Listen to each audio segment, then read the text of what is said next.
It was a moment that shook the entire world.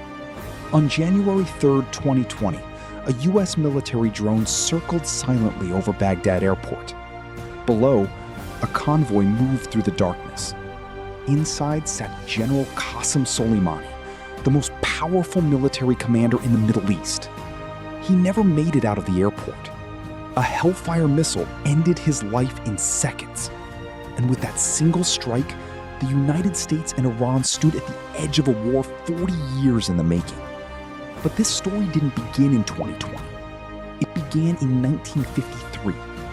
That year, the CIA overthrew Iran's democratically elected Prime Minister Mohammad Mossadegh, all to protect American and British oil interests. Iran's democracy was strangled before it had a chance to breathe. Then came 1979. The Islamic Revolution swept through Iran like a wildfire. On November 4th, Iranian students stormed the U.S. Embassy in Tehran, holding 52 Americans hostage for 444 days. Through the 80s, America supported Iraq in its brutal war against Iran. Chemical weapons were used. Hundreds of thousands died.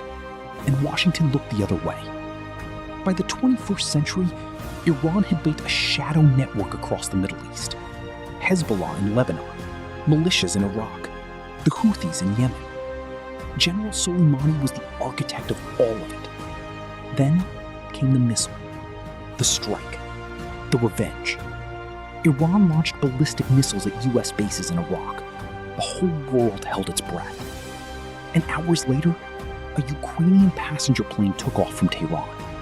All 176 people aboard were killed, not by an enemy, by a tragic mistake. Today, the conflict continues, not on open battlefields, but in the shadows. Cyber attacks, assassinations, sanctions. The question is not whether America and Iran are at war. The question is, have they ever truly stopped?